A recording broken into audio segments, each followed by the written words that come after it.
Hey, welcome back to the stand, man. Lesson one, the two laws, the war inside every man. Today we're really going to break this down and start understanding what's going on inside of us. Before we go there, you got to read some Bible, man. So get your Bible.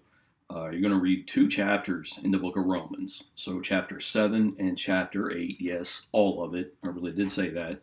Once you're done there, you're going to head over to the book of Galatians, chapter 5. Read verses 16 through 25. And once you've read those, and I mean really read those, don't rush back here just to hit play to listen to the rest of it. Read it. Read it a few times if you need to, man. And then come back when the Spirit prompts you and hit play. Okay, so thanks for reading that. Thanks for taking the time. What's the big idea here? Well, we got to understand that every man does live under one of two different operating systems, right? So one produces death, the other one produces life. And you cannot live in victory until you really truly understand the difference between the two. And that's very important to why this matters. And this is the big theme in Paul's letters here, especially to the church in Rome, Romans chapter 7 and 8. Because if you really understand this, a huge portion of the New Testament all of a sudden just makes so much sense. And most men don't lose the battle because they don't care. Every person I've spoken to cares. But they lose because they're fighting out of that wrong power source, from the wrong power source. And that's what this lesson exists to expose today. Is the power source. What is actually happening inside of you? Why trying harder always, man, it keeps failing and it always fails and it always will. And where real freedom actually comes from. So when Paul says that the law of the flesh and the law of the spirit, he's not talking about two different written rule books. Man, wouldn't that be sweet? No, he's not. He's talking about two operating systems that happen or designed that are living inside or exist inside of each and every one of us. So there are two intentional forces, there are two masters, and there's two power sources. So think of it like gravity and rocket fuel. Both are very real, very real. One is going to pull you down while the other is going to lift you above that gravity force. And that's what Paul is meaning here. Especially when he uses the word flesh. It's important to clarify here that word flesh, it does not mean your physical body. It doesn't mean it. I mean, your body is not evil. That's not what he's saying here. Your flesh, the definition of the word flesh, literally is human nature independent from God, right? So what does that look like? Well, it's self-powered living. It's sin-driven desires, right? We chase what we desire, and it's a life that's ran by this fallen nature, independent from God. So the flesh, the definition is literally humanity unplugged from God. This matters because many men try to fix the flesh with rules, when the flesh nature is not a habit.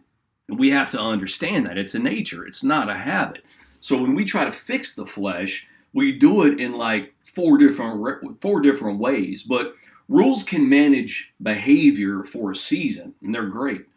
They cannot change the source, though. And here's what they look like. Number one, I just need more discipline. This is what I've used. I need more discipline in my life because I've seen a pattern. I've seen patterns of anger. I've seen patterns of lust. I've seen patterns of just being outright lazy, which has produced patterns of inconsistency. So I turn around and I tell myself, well, I just need to man up.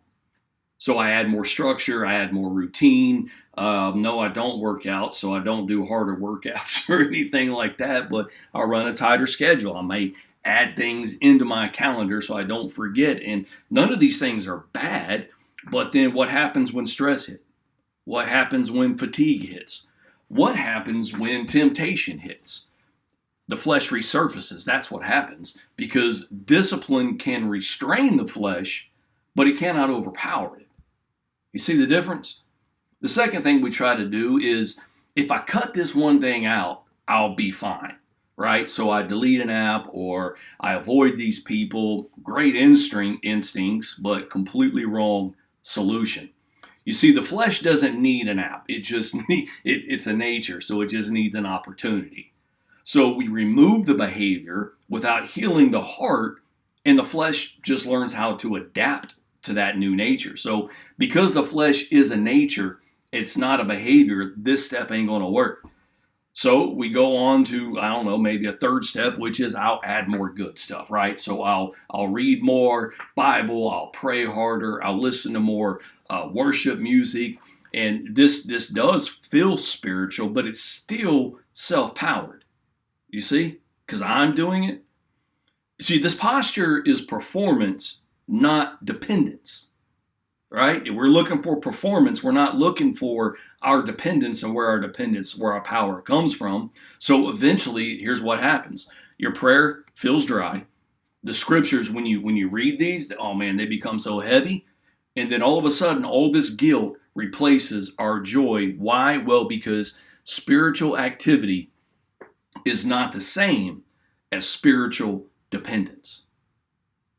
We figure that out, maybe not in those words. So then we move to 4, I'll just white knuckle this.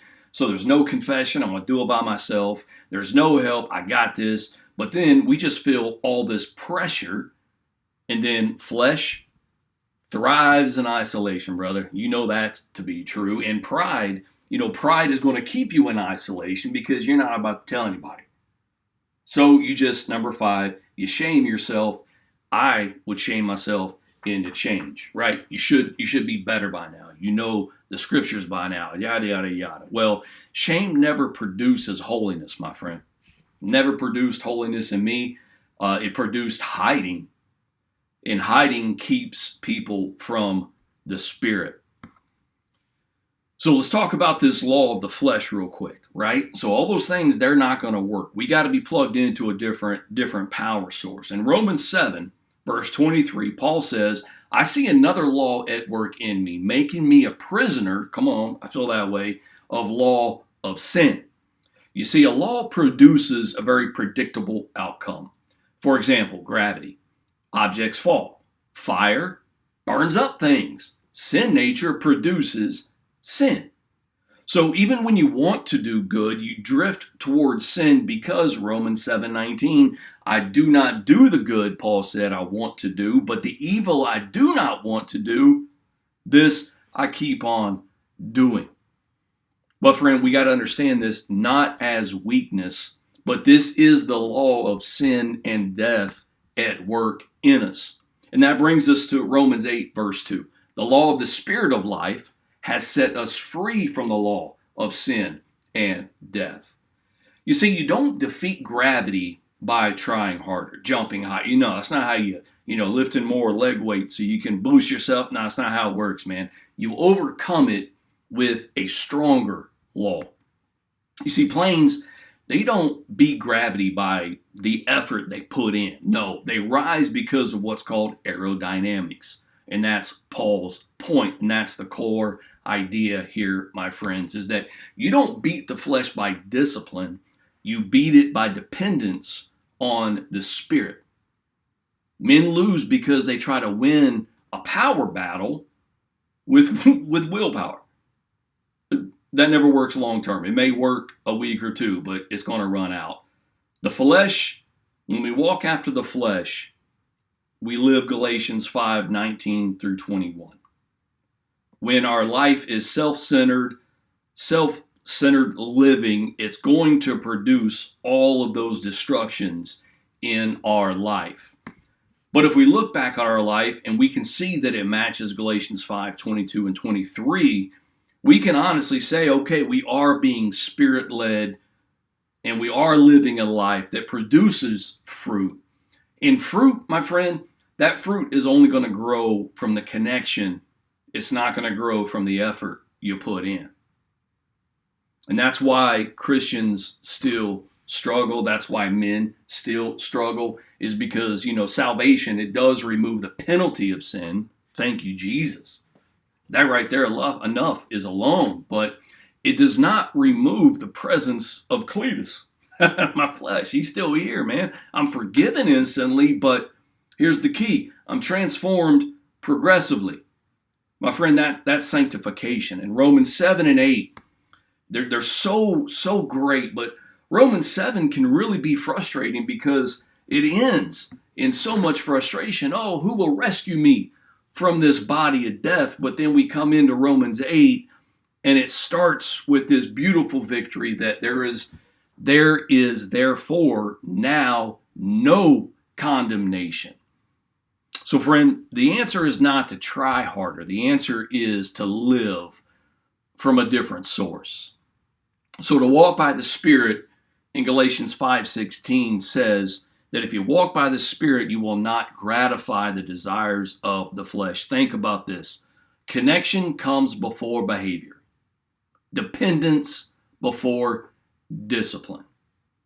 And friend, our flesh loves isolation, and brotherhood breaks that power. That's why brotherhood is so important, because no man can stand alone. Because our flesh loves that isolation. And that brotherhood, it does break the power, because sin loses strength in light, and our brothers can bring that light. Lies collapse when spoken, when we confess and we're honest. And then pride dies in community because you begin to see, hey, you're just like everybody else. So the stand is not, my friend, a solo watchtower. It is men standing shoulder to shoulder. So this week, tell one of your trusted brothers, when you've been white-knuckling the change, tell them that. Tell one of your brothers when you've been relying on rules instead of the Spirit. You see, we're not about fixing this. We're just looking for honesty and prayer in our life. So I challenge you today to go a little bit deeper and ask God to show me where I'm living from the flesh. Teach me how to walk by your Spirit. I want transformation. I don't want restraint. Or I don't want, transformation, not restraint. I want to be transformed. Then read John 15 for a deeper study. And at the end of the day, my friend, rules can restrain our flesh, but only the Spirit replaces its power. No man stands alone. We stand together. And I hope you take your stand. God bless.